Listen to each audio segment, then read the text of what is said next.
Good morning. Morning. Good morning. Oh, and in case I don't see you, good afternoon, good evening, and good night. This is my boomstick. Here's Johnny. Are you not entertained? Are you not entertained? Righteous! Righteous! Yeah! I love the smell of napalm in the morning. Good morning, Vietnam! Houston, we have a problem. The first rule of Fight Club is you do not talk about Fight Club. All right. Welcome back, ladies and gentlemen, to Those Film Nerds Podcast. My name is Will Spalding, and as always, I'm joined by Sam Dierberger. Sam, how's it going? Good. How are we doing today?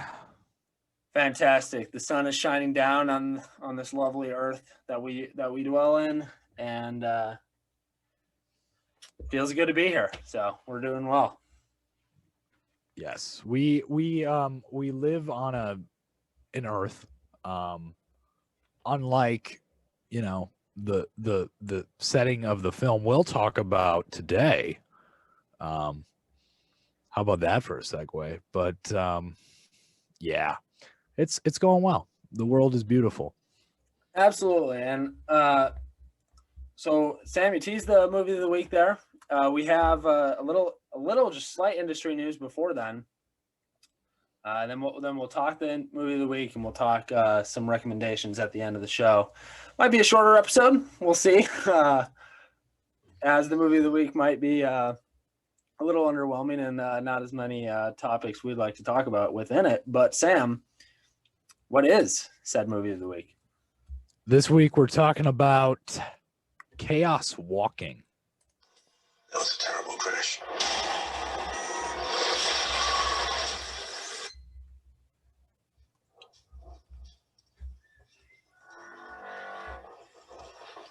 We're lucky to be alive. Whoa, stop! Don't come any closer. It's a girl. Do it. Oh my gosh, girl.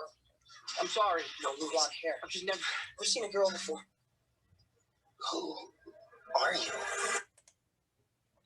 Mm-hmm. You know, what's up with ever since, like, we never see trailers anymore after Christopher Nolan has been around that are just not quiet. The trailers are always like, I know. It's totally Chris Nolan too. Like, people just love to make that same sounds he does. So Does anyone get hyped for those kinds of trailers anymore? that's Like, what does I'm that saying. make you hyped? I Like, don't know. When Inception came out, sure, that trailer was awesome and revolutionary, but Yeah. now it's just like, all right, that's every other action movie does that. So Right. But Right. we'll get to Chaos Walking later in the show, but for now, we have a little industry news to discuss, or I at least have one topic of interest. Sam, do you have any? I have a brief thing, as always. Mine's also relatively brief. So Yeah, we're looking at a brief episode today, folks. We're not going to lie to you. but we gave you an extended one last week with I Care a Lot. Yes. We worked our hearts out at that. We worked our butts off on that rant.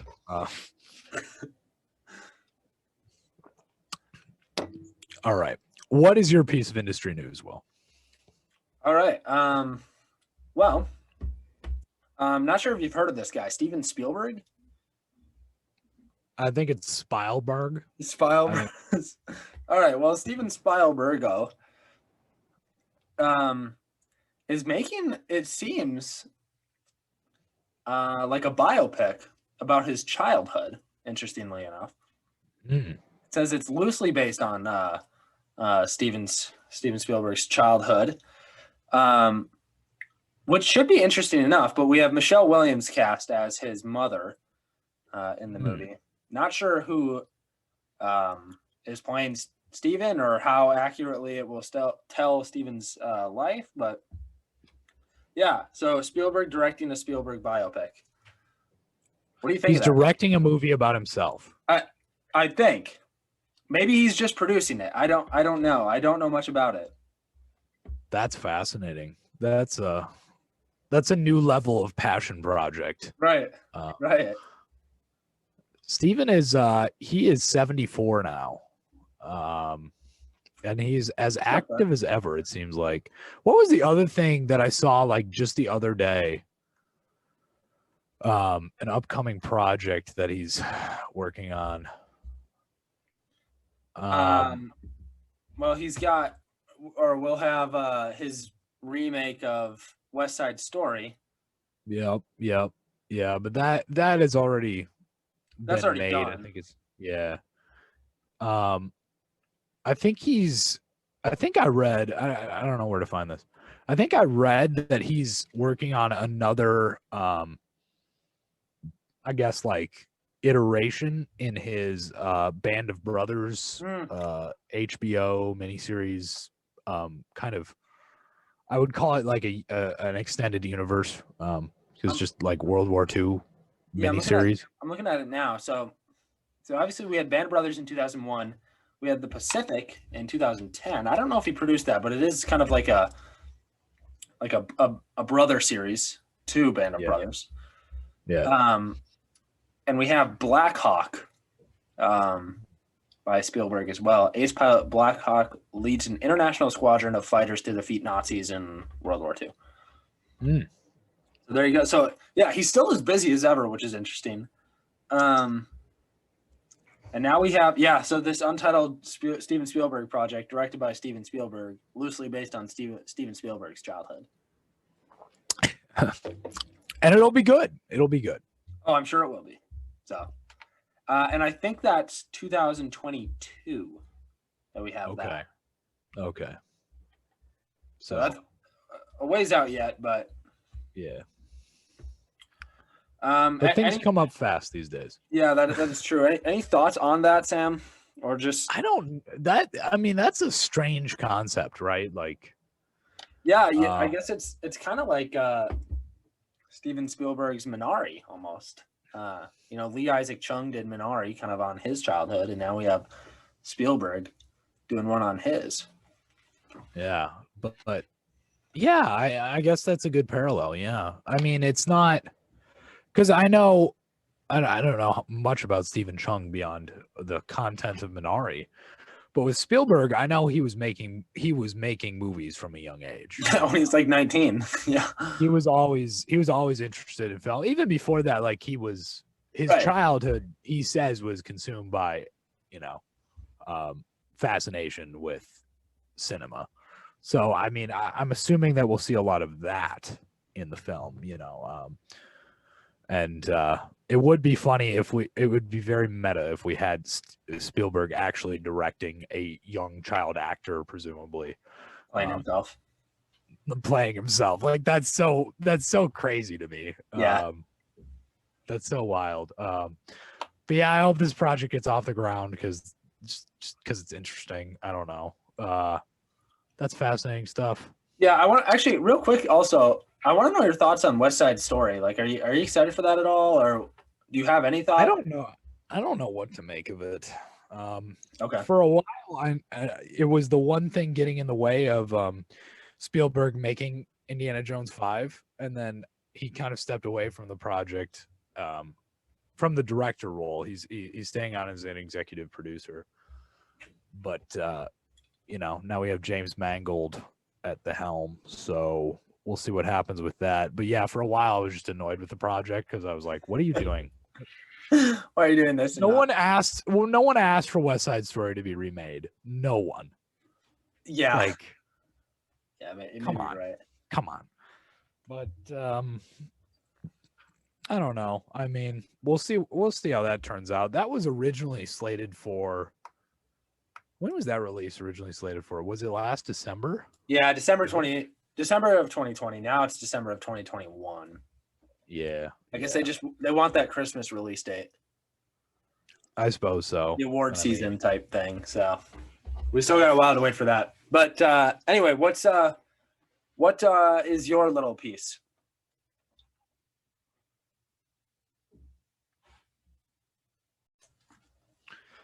All right. So my piece of industry news is kind of an interesting one, and it actually kind of relates to my recommendation later today. slightly, just a little bit tangentially. So Elle Fanning to play Ally McGraw in movie about making of The Godfather. And you may be thinking, well, who the heck is Ally McGraw? Well, Elle Fanning has been cast into the Francis and the Godfather, a movie about the making of the classic mobster film. Fanning will portray actor Ally McGraw, who was married to Paramount's head of production, Robert Evans. Shortly after winning a Golden Globe Award for Promising Newcomer, McGraw starred in Paramount's blockbuster hit Love Story, a role that earned her an Oscar and Golden Globe nominations. She later met Steve McQueen on the set of The Getaway, where they fell in love and eventually got married. And she joins an A-list ensemble cast that includes Oscar Isaac as Francis Ford Coppola, Jake Gyllenhaal as Robert Evans, and Elizabeth Moss as Eleanor Coppola. What a stacked cast. What an unbelievable cast, right? Yeah, this is really cool. Yeah, I can't wait for this. And I know we said this, but man, Oscar Isaac is such a great choice for Francis Ford. Oh, he's perfect. He's perfect. And Robert Towne is a really interesting dude. So I've been busy at school, but I'm working my way through The Big Goodbye. It's really technical. So I just finished it. I just finished The Big Goodbye like last weekend. All right. Well, I think I know your recommendation, but I'm a better reader than him. Everyone knows that, but everyone does know that. I'm so slow, but Robert Towne is definitely an interesting character, so that'll be cool too. So I'm excited for this. Yeah. And it's, I mean, I feel like I know the character of Robert Towne or Robert Evans a lot more now. There's a lot of Roberts. Robert Evans is a fascinating character. Yeah. Like, I can't believe this man actually lived and existed. This is a heck of a cast. Well, and Sam, who do you think will play Robert Towne in this movie? Or will Robert Towne not even be in this movie? Robert Towne has to be in this movie. That's what I'm saying. Because he did like some last minute like script doctor work on one scene from The Godfather. While the movie was in production too. So that'd be an interesting story to tell. Yes. So, And then they're also making a movie on The Big Goodbye. So it's like we're already sharing like two cast members. You might as well just make it like they might as well just be like sister movies and carry a lot of the cast over. Yeah. You know? Yeah, it really should just be like a sequel. Not necessarily a sequel, but a related movie almost. But that's interesting.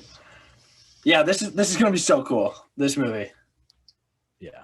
It's I can't wait, actually. I'm excited. We don't have a firm release date yet, but this is very exciting. It is. Well, Sam, should we get into Chaos Walking? I guess we better get into Chaos Walking. So loud here.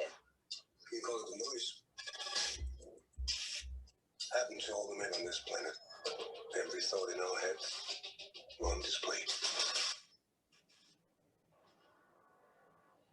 Where are all the women? They're dead. Chaos Walking. Oh boy. Chaos Walking. So a little background on this movie for anyone who is unaware. Chaos Walking was shot in 2017, 4 years ago. It's not normally a great thing to see a movie that's 4 years old. Yeah. It was initially set for release in 2019, but Paramount, I believe, had it and essentially canned it, which happens a lot, but not normally when there's two mega stars like Tom Holland and Daisy Ridley in it, or at least one mega star, Tom Holland. Daisy Ridley's a slight star. Doesn't usually happen in that case. It was bought by Lionsgate, and I'm pretty sure Tom Holland, kind of under the rug, was really trying to not get this release. Like he he was doing his darndest, but it ended up coming out, and we got to see it. Can you blame him? I can't blame him. No, you really can't, because Holland is peaking right now. Yeah. I mean, we saw him in The Devil All the Time. Not a great movie, but he was doing something different than his Spider-Man. Yeah. He's in a new movie, Cherry, coming out soon, where he's a war vet. He's doing some. He's leading another franchise other than Spider-Man. Obviously, Spider-Man's getting another sequel right now, so it'd be in his best interest for this to not come out, but it did, and we got to see it. He's trying his best. He's trying to establish himself as a serious actor, is what he's trying to do. And this put him back, I don't know, maybe 2 years, something like that. This really does not help. Like they're like, oh, he's still like a action star that looks like he's 16, but nah. Okay. And this doesn't help Daisy Ridley at all. I mean, I know she's been struggling since Star Wars ended, or even when Star Wars was going, that she couldn't find other work because people couldn't really disassociate her with Rey, which is really unfortunate, because I think Daisy Ridley is really, really good. Maybe not in this movie, but really good. And if she's not getting work, that sucks. And this pretty much ends that. Like, she might never get it again, to be honest. She might suffer the same fate as someone like, Daniel Radcliffe. Yeah. Where it's just kind of like, you don't really have a major blockbuster release after your franchise role. You just kind of do these, worthwhile, like kind of smaller budget dramas, and that's fine. Because I can see Daisy Ridley ending up just like doing drama, because I think she's a very capable, serious actress. I do. It's just that, it's hard to take a gamble on her in another franchise. Well, the obvious comparison, Daniel Radcliffe's a good one, but the really obvious ones are honestly Carrie Fisher and Mark Hamill. I mean, those two did Star Wars, never really did anything else. So, and I mean, it's a testament to Harrison Ford's acting abilities. Yeah, and that Star Wars wasn't his breakout role either. It was. That is true. That is true. Hamill. Yeah. He had other things going for him. So, but agreed. He's a much better actor than those two. But yeah, so it's interesting. Like, I'd be excited to see where Holland goes after this. Although he's still one of the biggest things right now, so he'll be fine. But Daisy Ridley's a bigger question mark. Yeah. It's very strange. And this movie altogether is strange. And let's get into the movie, Sam. What are your initial thoughts, spoiler free? Greatest movie? Incredible film. Okay. All right. I thought so. A little inaccessible, perhaps, to the average viewer. No, I mean, Chaos Walking is just it's just weird. You can't tell if this thing had a budget of like $300 million or like $3, because there's certain scenes where it's like, an undergraduate film student could have written and shot this, and then there's other scenes where it's like, massive amounts of CGI and like very sophisticated high level graphics, Yeah. But yet we're kind of like stranded, kind of conceptually very similar to A Quiet Place. You can tell because this was, shot in 2017, that they were definitely trying to tap into that mode of A Quiet Place. So there's that as well. And yeah, I don't know what to make of this thing. I really don't. You know, it's weird to say that we have one really big star, another moderate star, or at least a big name at the time. You know, Daisy Ridley had been doing Star Wars, and we have Doug Lyman, who is a moderately acclaimed director and has made some good movies, and maybe not really recently, but I mean, he made Edge of Tomorrow, really good movie. Born Identity, American Made. Sam, I don't know if you saw that one, but really fun. Tom Cruise movie. He's made some good movies. We have the original script by Charlie Kaufman. Like all the pieces say this should be a pretty good movie, and then it gets put on screen, and you're just like, man, something wasn't right there. Yeah, the interesting thing, it's funny you mentioned the script, because speaking of script doctoring, this went through like 9 people. There were like 9 rewrites on this thing. Like, like I like to think that Charlie Kaufman put together something that was just like, the studios were like, the budget is $100 million. The studio's like, we can't spend $100 million on this thing. Like, it was just too bizarre, like too far out there. And quite honestly, probably would have made for a better movie, but the studios were like, no. So they put it through this like assembly line of screenwriters to like try to make it somewhat accessible to the audience. Because you can say a lot of things about Charlie Kaufman, but he's not exactly palatable, right? To and this movie isn't either. It's not. This is a weird, like, they should have went with the Kaufman script, which is definitely weird and definitely out there, and people wouldn't get it. But you just went with a bland script that didn't really do much, but still nobody. It's not for anybody though. Like, they tried to make this an action movie for everyone, but this is not for everyone. It's not even for a little percentage of people. No. It's just weird, and ignoring all the large flaws, which there are quite a few, there's just a lot of little things in this movie that just are either A, do not make sense, or just B, are just like, why did you make that decision on set? Mm-hmm. And I guess let's get into some of your more specific negatives, Sam. And then I'll say some of mine. Some little things and big things, whatever you got on your mind. Yeah, well, I mean, this is a little thing that adds up, I would say. So let's talk about the noise. Oh, the noise. Gosh. For whatever reason, we're filled in, like most dystopian stories, we're filled in of the rules of this world in about the first 15 minutes or so, which is fine. But by the way, those first 15 minutes were so terrible. It was aggressively awful. Continue. Immediately, I was like, oh boy. Yeah. I'm like, this is going to be a long one. But instantly I was like, okay, so I get the gimmick is that, okay, first of all, we have like a children of men kind of set up where we have only men. All right. And all these men also cannot make their thoughts quiet. They literally think out loud. Right. And that's the gimmick of the movie.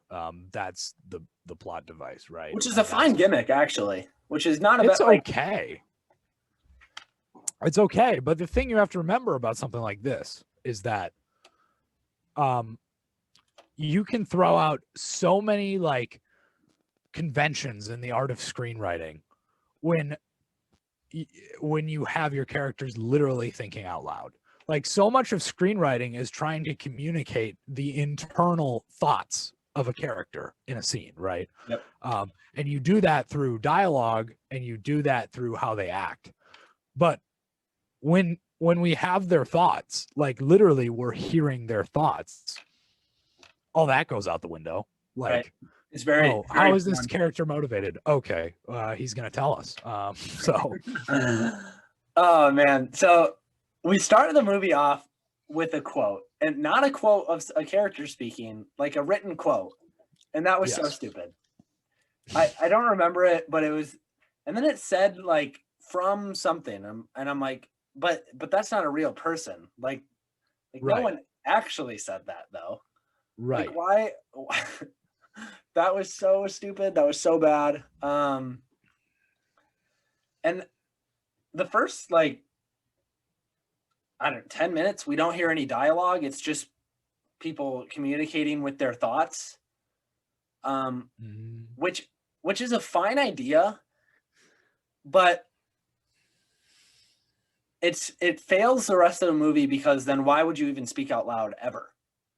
Right. If you can. Right. So, but they immediately abandoned that. So Yeah. it was hard to watch characters speaking to each other while not opening their mouths. But then it just made it stupider when they started opening their mouths. Then what was the point of not opening their mouths in the first place? So that didn't make a lot of sense. And those first 15 minutes are pretty bad. We essentially go from, so we see Tom Holland's character.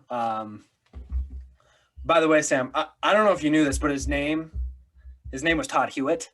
All right. Oh, I forgot. Sorry. Thank you for pointing that out. Yeah. All right. Just thought I'd remind you. So his name is Todd Hewitt, and he's walking through the woods and into the town, and we meet every character that has any importance within the first 5 minutes. Oh yeah. And what their title is. I'm so bad. There is no confusion about the authority structure here. Nope. Okay. Oh, that's the mayor. That's the mayor. That is the mayor. He is the mayor. What does he do? He mayors. It was so so let me get this straight. You got Mads Mikkelsen here. Okay. All right. I'm in. Mads is a cool actor and he's good. So you had him sit on a horse the entire movie and wear some dumb fur coat. What was the point of that? He looked like Harvey Keitel's character from Taxi Driver the entire movie. Oh, he gosh. was just Yeah. He was just, rambling around. And he's really bad. Yes. Oh, he's a bad guy. He's like he's the worst. He's the worst guy possible. And why do we hate him? Well, that'll get revealed later, but he did something that really didn't make much sense at all, but that's fine. So yeah, but okay. So also relating to the first 15 minutes, how did you feel about the graphics around their heads, like the blue flames? It was so it's called, I was thinking this the whole time. It's called the noise, but it's also visible. Yes. Why wouldn't you call it like the mist then, or something? Yeah. It looked terrible. Like it was distracting, and yeah, there's just blue and purple and red stuff. It's just a bad color choice. Like it looks unnatural and it takes you out of the movie. They could have went for something much more subtle. But you can also see it. So that, I don't know, I would have just called it something different than the noise, or just not have it visible. Also, why do these people call it the noise? Why don't they just call it talking? Because that's what they do. Or thought. Yeah, like that's how they communicate. Also, what didn't make sense is how far could they hear the noise? I mean, sometimes they're right next to it and there's nothing, but other times Tom Holland's like hundreds of yards away and he says girl and everyone comes running. Yeah. Yeah. And some people are better at controlling it than others. The other thing was like you can display graphics with your noise, like a projector, like a C-3PO kind of thing, but also like it's unclear which memories actually get displayed and how far those memories can project. Yeah, because that becomes crucial later on. That was the other thing too. Like it didn't. I think it's almost just like it's unfilmable because, or this idea is undoable because, I mean, there's thousands of thoughts going on in a human head at one time, but for 50% of the movie, there's nothing coming out of Tom Holland's head. Like it is silent for a large majority of the movie. Otherwise it'd be so annoying. Yeah. Yeah. Wouldn't there always be noise coming out of everyone at all times? But there wasn't. And I understand that people could control it, but he obviously could not control it very well. So why wasn't there always noise coming out of his head? That didn't make sense. I mean, there's just so many things that do not make sense with this movie. Horses.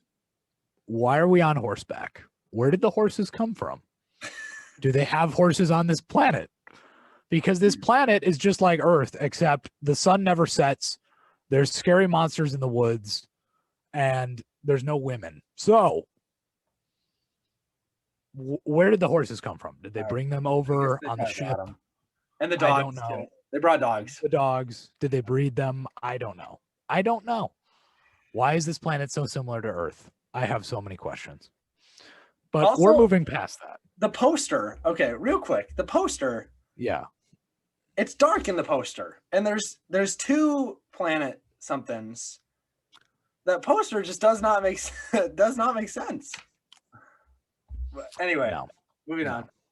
Is this okay? Also, is this going to be a trilogy? Because I know it's based on books that are a trilogy. This made no money at the box office. There's no way this has more movies. No. But was a sequel planned? That's the question. Probably, but it won't get any further than that. Yeah. Yeah. Okay, so there was that. That was the first 15 minutes. Any other complaints we have about the first 15? I don't think so. But if I come up with something, I want to. Do you have any positives to this movie, Sam? And I'll share mine after. I'm not sure I do. Okay. I mean, Mads Mikkelsen was doing his best. I really don't even think Tom Holland was doing that well. Like, he's just kind of, there's not a lot of black and white to his character. And that was kind of an issue for me. Because we don't even understand why he's helping Viola, why he's like motivated, except kind of a vague sense of like affection for her. Yeah. But other than that, not really a whole lot. We're not even sure why him of all people would be willing to help her. Out of all the people in their town. Right.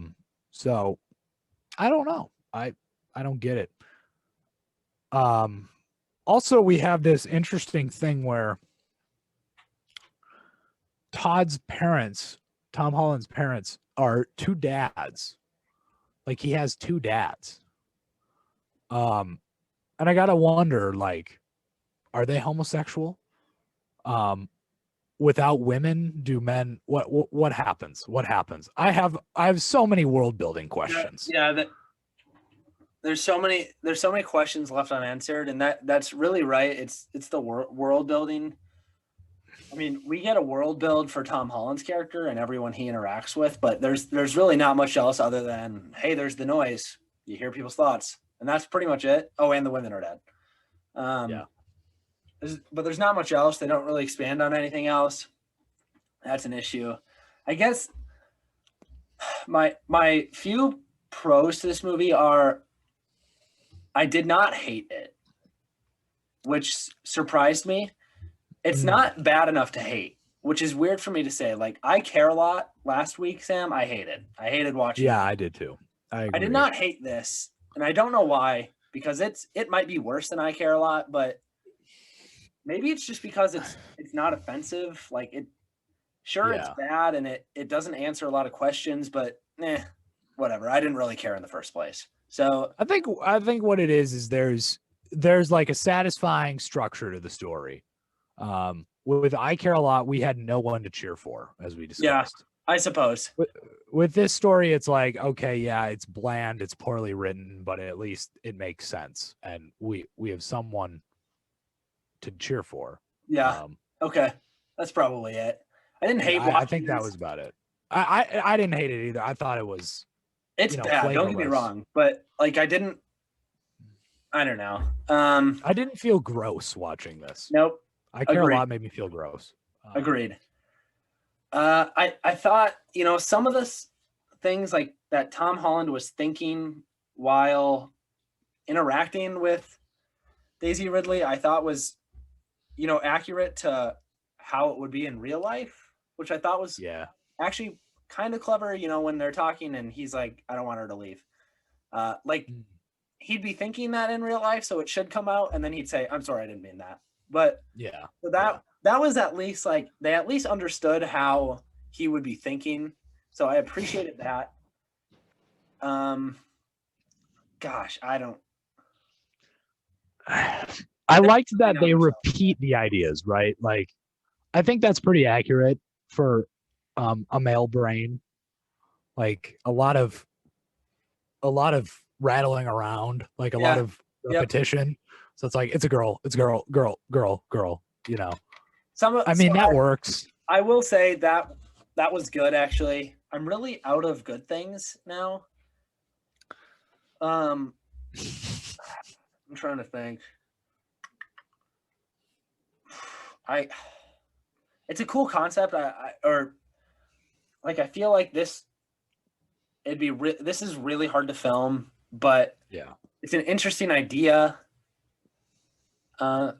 That's where I'm about. That's about all that's really good about this.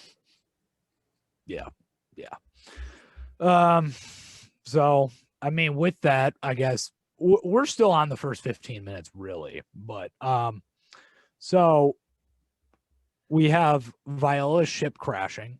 Yep. She is the lone survivor. And we have probably 5 to 10 minutes of Todd chasing her through the woods, or her getting chased through the woods. She also breaks into Todd's house, and that's when he sees her first. And it's not clear why she broke into his house, but maybe looking for food, but we're not sure. And then he finds her in the woods, and he realizes, oh my God, it's a girl, even though it's made eminently clear that he has never seen a girl before. He just knows what a girl is. He knows what a girl looks like. So that's something. Sorry, I just want to backtrack just a little bit. Yeah. I was confused. Why was she running from him in the first place? You're going to this planet to find people.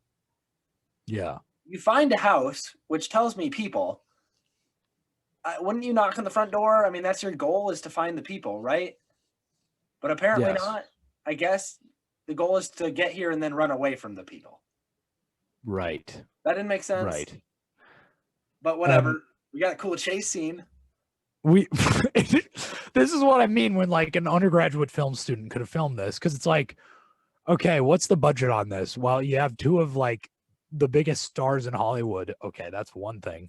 But then you have a camera and you can shoot. This could have been shot anywhere.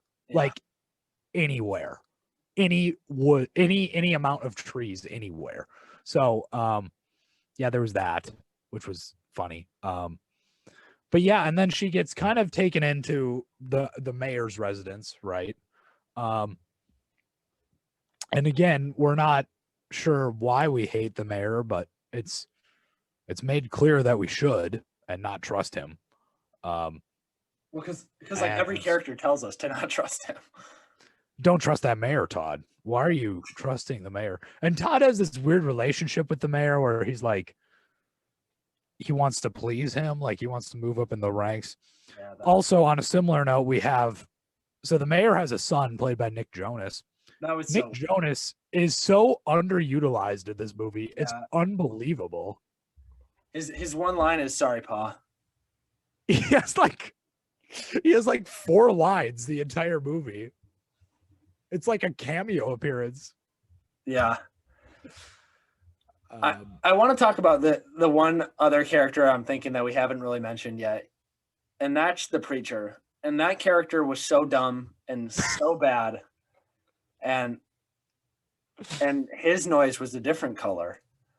It was that part right there was the only truly part that I hated. Because that character added maybe 10 minutes of runtime, and there was no point of it. Yeah. He did absolutely nothing. He's not even like, And not even it's not even interesting like, either. he's not interesting, and it's not like a good cop, bad cop thing. Nope. That's like, I thought that's what they were trying to set up initially, where like Mads Mikkelsen plays like the charismatic, like people person, and then the preacher is like the radical, you know, evil, or maybe the other way around. I don't know, but they're both like the same character. Yeah, it was so terrible. That needed to go. That should have been the first thing cut. Oh my god! And I there's so can't much believe it script wasn't, problem. because that was really bad. Or just like merge the two characters. I mean, Yeah. it's fine, you know. Yeah. So we continue. So there's that. We continue through the story. Tom Holland rescue, or Daisy Ridley kind of gets out because Nick Jonas is an idiot. That's really what it comes down to. None of the rest of the movie would have happened if Nick Jonas wasn't an idiot. If his Pretty character much. wasn't stupid, It's not very clear what Nick Jonas's plan was in that scene either. Like, was he going to sexually like- assault her? I'm not like. it looked like he was trying to, but also like he doesn't. Again, he's never seen a girl before, so I don't know how he would know. I don't know. So But she gets away, goes back to Tom Holland's farm. We kind of go through essentially Tom Holland and his two fathers, Killian and Ben, talk through, and he's gonna bring Daisy Ridley to some place where she can send a transmission to her spaceship to come get her. Not the rest of the people, though. The rest of the people stay here. yes, yeah. I need to get home. Again, it's clear to me that this civilization is not worth saving. I'm out of here. Like, okay. So we go out on the mission. They're kind of running away for a while. Essentially from here, we just have like an hour and maybe like 45 minutes of them just running. Yep. And getting Pretty caught, much. and then running, and then getting caught. It's mostly just slodge, but there's maybe some like 2 or 3 entertaining, humorous parts. You know, when Tom Holland gets some food and he's like, "Man, I wish I could remember which scales are poisonous." And it probably doesn't matter after you cook it. And then eats it. That was kind of funny. Yeah. But that was followed shortly after Tom Holland just getting naked and getting into the water. That was so weird. Why did that happen? This is PG-13. This Yeah. is PG-13, man. It was so I mean, weird. I guess it's okay. Well, I thought it was to like reiterate, like, oh, he doesn't know. There's no like rules of chivalry because again, women don't exist in this society. So he doesn't know that you're not supposed to do that. But also, it's just awkward and it doesn't make sense in the story. He also gets like there's also apparently like these pond octopuses that. Do you remember that? It's like a brief shot. It's very strange. Yep. But Tom Holland's like in the water Wrestling with it. and like this thing just like this tentacle like is pulling him under and he's like stabbing at it and it's like played off. I'm like, I don't know what they were trying to do there. It's Apparently, like 5 he seconds. does this a lot because he went in there and he knew it was in there. He went in there to kill it. Yeah. And Daisy Yeah. Ridley does nothing about it. Like, if you Daisy saw that happening, wouldn't you stand up and like at least act shocked? He's used to it. He can handle it. Right. Um, I guess we find another settlement, and there are women here, and we finally figure out that the mayor killed all the women because we couldn't hear their thoughts. I guess that was such a dumb explanation, but at this point, I knew the movie was terrible, and I was just like, whatever. they can do whatever they want at this point. I don't really care. Yeah. Well, this brings up an interesting question, which is, does the mayor actually believe that women don't have souls because, they don't have the noise? Is that the reason? Because if so, maybe he's not so evil after all. Maybe he's just severely misguided. Could be, right? But it's implied that the mayor is well aware that, women are also human beings. And yeah, he just genocided all the women out of pure evil. And it's like, okay, well, first of all, that's a bad tactic if you want your settlement to survive, because women are kind of crucial for Reproduction, keeping the species going. right?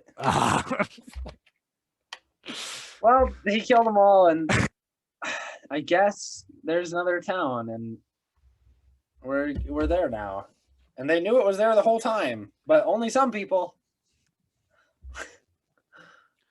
And then the mayor and so the female mayor, female mayor, I don't know her name, but so this character, yeah. The mayor from Todd's town comes on down, and like they know each other, and it's like, wait a minute, when did these settlements like meet up? Did they used to be a settlement? Did they split off? The whole time is, so obviously they knew the second town was here. Mads Mikkelsen knew the second town was here. I'm assuming other people did as well. It wouldn't have just been him. So not one time did anyone think about the second town where Tom Holland would have heard their thoughts. There's just so many things that are left unexplained, but whatever. Was this second town aware of the genocide that Prentice Town was? I think it's called Prentice Town. That Prentice Town was going under. Oh, they killed all their women over there. They're like, wow, really? Yeah. They don't think they have souls. They did that. That makes sense. They blamed it on the native population. But so we never learned more about the native population. We saw one of them. Yeah. And that was it. That was another dumb scene. Why did we even see it at all? They should have, honestly, what should have happened is they should have just made up the native species. They should have just said, those don't even, I found out those never existed, and the mayor must have killed them themselves. What was the point of that? I don't know. So that was weird. It doesn't make sense. Also, all the people in Prentice Town seem to be old enough to remember the genocide. That's the thing. It's like Todd and it's the mayor's kid, and those are the only ones who are in the dark. Right. Presumably, the mayor's kid already knows because he's also evil. Todd is. It's like the entire town is just like, Todd. It was the natives. They're savages. They killed all our women. And Todd's like, okay. But we have this scene where he has the knife to the throat of the native population, right? And then he just decides not to kill him, and then the native just gets up and just shrugs it off and walks away like nothing just happened, even though he's about 12 feet tall and much stronger than Tom Holland. Right. So confusing. Confusing. So we leave this town after yet another close encounter, and we continue on down the road to, I guess, the third town, but there never ends up being a town. It's just the ship. So we go in to the ship to send the signal, and it's obvious we're trying to wrap this thing up. Do you have any thoughts on this last ending scene, Sam? It was just kind of more the same to me, kind of bland and a little predictable. And the payoff at the end wasn't great because there was literally no indication of Tom Holland being able to control his noise. And then at the end, he just 100% controls it. And I don't know. What are your thoughts? I mean, on that note, I'm not even sure what the movie was trying to say at this point. It's like, okay, now he can control his noise. Because all the reviews, the professional critical reviews I've been reading right now is okay, first of all, terrible movie. Like that's what they say first of all. And then they're also like, there's like this subtle critique of like toxic masculinity going on here because, you know, the men can't control their thoughts. I don't know if that has something to do with it, but now Tom Holland is kind of able to control his noise. Yeah. So that's something. And yeah, he's on the ship finally. And I guess he gets to, you know, I guess you could say the movie is saying, oh, you know, humans, they're the real savages. When they're left alone, they just kill each other. So that might be something. And he's leaving like the savage society to go back to civilization. I don't know. Maybe. Well, he ends up defeating Mads Mikkelsen, and but he gets injured, and we think he's gonna die. He ends up waking up on Daisy Ridley's ship. She's right there with him because where else would she be? Yeah, where else? I thought they were gonna kiss and have a relationship. Nope, that didn't happen. So I don't know what was going on there. Maybe that's fleshed out in the second and third books. We'll never find out. So maybe that is the you know, yeah, maybe that's setting up a sequel. We can only hope. Sam, do you want to get into, I have nothing left. Do you want to get into wrap up thoughts? And then yeah, I'll do my I'd be happy to get this wrapped up because oh my god. This movie is uneven, bad, weird. It's bizarre to watch. It's really something else. So, and not in a good way. It's kind of just a mess, really. It's just a mix of different problems, and a diversity of things. So yeah, I mean, those are my wrap-up thoughts. How about you, Will? Yeah, I can't believe we didn't say that word earlier, but a mess is the perfect word to describe this. I didn't hate it, I guess, is what I thought after walking out of the theater. It's really bad. Like there are not many good things about this, but I didn't hate watching it. So I guess in that sense, it was fine because I'll probably never think about this movie again, I guess. Yeah. So it is what it is. 5 stars. All right, let's move on. 5 stars. Yeah, I got 6. I know it's scared, but I know it's like kind of, you know, not okay, but you don't normally 6 do out of that. 5. All right. Yeah, Good. 6 out of 5. I'm willing to make an exception. No, I will give this a 1.5 stars out of 5. I think there's some like, I think it's a mess of like different intentions, you know? Yeah. Like you can very obviously see, okay, so this particular screenwriter was trying to do this and that would have been good. And this one is doing this, but that is also in conflict with each other. So that's why it turns out that way. So I'll give it a 1.5 stars out of 5. Yep. So I gave I Care a Lot 1.5 last week, 1.5 stars. And I hated watching that movie. And I didn't hate watching this. So I figured it only right to give this one a 0.5 star more. So I went with 2. Yeah. Am I proud of that? No. Is it going to stay that way for at least the time being? Yes. So 1.5 and 2. Really, please don't go see this. It answers or it asks more questions than or you will ask more questions than you will get answers to. And it's just not good. So don't go see this. That's all I have for Chaos Walking. Should we get into some recommendations, Sam? Yeah, let's talk some recommendations. I kind of already spoiled mine. I know. I hate to say it. I already spoiled yours, but like, give us your thoughts, and I want to hear it. Okay, so I had ordered it like pretty shortly after you recommended it to me. This book, The Big Goodbye, by what's his name, Sam Wasson, and as soon as like it took me a while to get around to starting it. But once I did start it, I probably read it in like 4 sit-down sessions. Like it took me like a week because I was absolutely engrossed. Chinatown is a perfect movie. Of course, after I finished the book, I immediately had to rewatch Chinatown because, you know, that's important. And And I'm like, yeah, this is a perfect movie. So the book is really, really good. And it does a good job of making the story of the production of Chinatown also cinematic in its own right. And I was skeptical at first of like making a movie about a movie, but I can totally see how this is going to get adapted. There's an ensemble cast of characters. Oh, it's gonna be that so you can good. employ. It's gonna be really good. I can't wait to see what they do with it. But yeah, check out The Big Goodbye by Sam Wasson. Sam, can I ask of the 4 parts? Can you rank them, Oh, or could you not even? I think. What is the third part called? That's the only one I'm blanking on. I got it right here. Let me pull it up. It's called Part 3, The Mountain. The Mountain. The Mountain is the best one. Okay. And then Eucalyptus.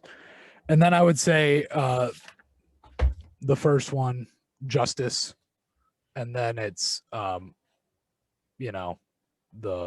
Giddis versus Giddis. It is actually interesting. There's a sequel to Chinatown called Jake, The Two Jakes. And it's actually really good. I enjoy it. Most people don't, but I enjoy it. I think it's well directed. But that can also be a side recommend. Did Nicholson direct that? He did. Okay. I wasn't sure if I was making that up in my mind or. Yeah.